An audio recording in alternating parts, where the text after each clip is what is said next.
Well, more now on the big swipe fee vote yesterday. By some estimates, it'll cut bank revenue by $12 billion. It could also be bad news for Visa and for MasterCard. Rod Bourgeois is a technology services analyst for Sanford Bernstein. He's institutional investors' #1 ranked analyst for computer services, which includes Visa and MasterCard. And he joins us this morning from Nyon, Switzerland. Rod, thanks for joining us. Thank you. The initial reaction in yesterday's market was to sell the Visas and the MasterCards in the wake of this vote. Is that the correct read? Are they the ultimate losers? Yeah, I think that is correct. I mean, the Visa and MasterCard, the stocks were pricing in some probability that the tester bill to delay the Durbin Amendment, the stocks were pricing in some probability that the tester bill would actually get passed. And so it's definitely disappointing for Visa and MasterCard that tester did not receive enough votes in the Senate. And the fundamental reason why this is negative for Visa and MasterCard is that the average debit interchange rate in the U.S. today is 44 cents. Mm-hmm. And the Fed's draft debit rules would cause this rate to drop to around 12 cents. So this would reflect a 73% decline in debit interchange. Right. And since the Durbin Amendment is now not being modified by the tester bill and it's not being delayed, this is a negative for Visa and MasterCard because we believe even though Visa and MasterCard do not earn interchange fees directly, we do think interchange fees matter for the pricing power of Visa and MasterCard.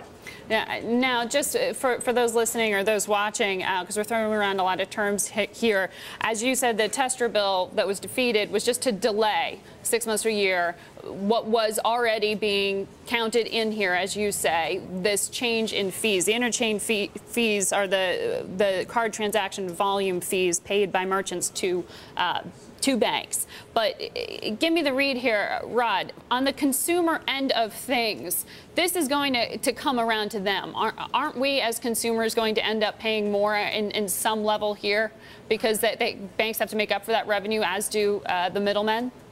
Yeah, I think this is a mixed bag for consumers, but overall a net negative. So consumers might get some modest benefit as some retailers who aggressively compete on price might pass on some of their interchange savings on to consumers in the form of lower prices.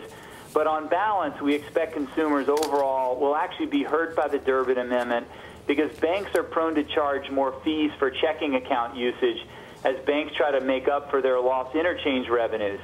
And I guess, to give an example, the trend of free checking in the U.S. could be squashed as banks react to the Durbin Amendment by instituting checking account fees. So we think consumers are likely to be charged more banking fees when the Durbin Amendment is implemented, and that's scheduled for July the 21st. And that does away with a lot of rewards programs as well, right? Well, sure. So interchange is part of the economics that allow reward cards to be funded. And I think banks will pull back, particularly on their debit card reward programs when interchange rates are dropped by the Durbin Amendment. Now, I mean, in the Visa MasterCard world, more broadly, the environment is changing. We've seen more of a shift towards mobile payments, other devices. You get startups like Square. You get other options in there, the PayPals of the world. How is the competition changing more broadly for Visa and MasterCard right now? Can they keep up? Well, part of my caution on Visa and MasterCard is that I do think mobile payments represents both a pricing threat and a market share loss threat for Visa and MasterCard.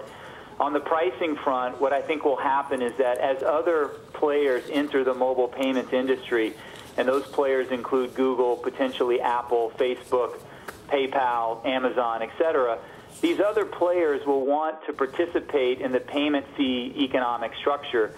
And I think what that will do is it will cause the network fees of Visa and MasterCard to see pressure as these other players ask for a slice of the payment industry's fee structure. Mm-hmm. And then on the market share front, what Visa and MasterCard enjoy today is a dominant position for payments transacted at the physical point of sale in the U.S., and that's essentially because they have widespread, very widespread merchant acceptance at the physical point of sale, and there simply aren't other electronic payment options for payments to be transacted at the point of sale.